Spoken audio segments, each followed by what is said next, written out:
Today is a red letter day in our capital's pollution calendar, which I'm sure many of you are now tracking to see when to leave the city and take forced vacations, or how to go about our lives in the safest possible way while staying in the polluted city. Well, today marks the second longest streak of 300 plus AQI in the last 6 years in Delhi. That means 23 days of breathing in really toxic air. Guess how many spells of such AQI we've had? A mind-boggling 96 spells. And last year, in fact, saw the longest such spell of 300 plus AQI the entire November, entire month. Not one day of respite. Now, I'm not going to focus on what that kind of exposure does to you because there's plenty of material out there. What I want to focus in this video is, why is it that despite being so visible, so tangible, something which really hurts us and our children, why is it that pollution isn't a national political issue?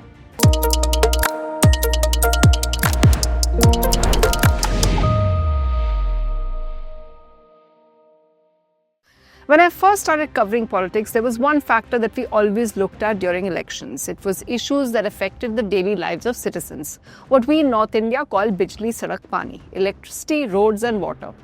These three things are still relevant in all elections because, as you can recall, Aam Aadmi Party may have lost the election because they didn't fix roads enough and there were too many gripes about water. But even though our pollution problem is now 10 years old, remember we all became acquainted with the air quality index and measures like odd-even car usage in 2015?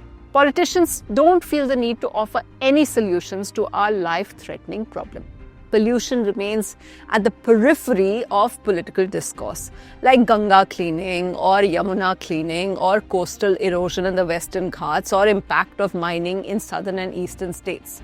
But none of these issues which impact our quality of life become make or break issues in assembly or general elections. Why is that? And could that be changing now that the AQI problem has spread beyond Delhi to Mumbai and Kolkata and so many other cities?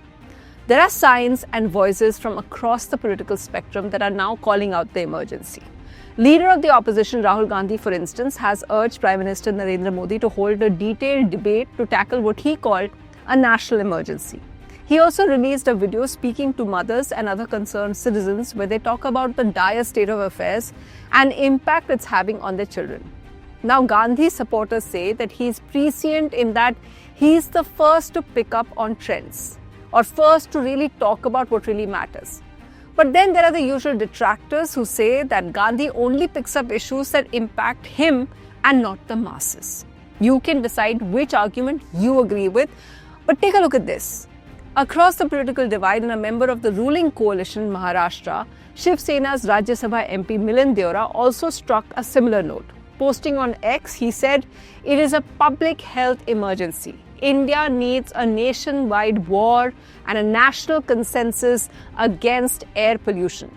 Deora has written to the municipal corporation, but then again, Deora is a Rajya Sabha MP, which means that he doesn't have to think about voters at all. Neither does BJP's former CM candidate and former Puducherry governor Kiran Bedi, who is now freely posting against the conditions in the national capital region. Posting on Friday, she sounded very critical when she said, "India's air pollution crisis recurs annually because governments lean on quick, temporary fixes like smoke towers and odd-even rules instead of addressing root causes."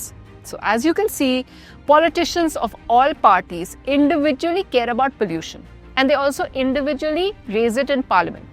To be precise, there were 80 pollution-related questions in Parliament in the last year.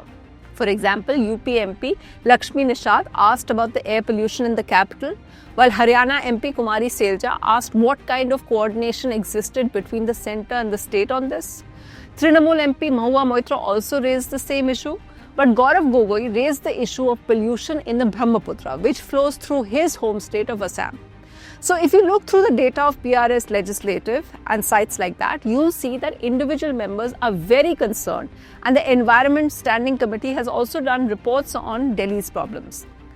But there are very few debates on the matter. One big debate that took place last was in 2021. when Parliament discussed the passage of the Commission for Air Quality Management. Before that, there was a short discussion in 2019. Remember what I mentioned earlier? The last time when the AQI was 300 plus for 23 days in a row? That time they held it because of the prevalence of bad air for a long period of time. And it was 2 years before that when Northern MPs again talked about the winter smog in the capital.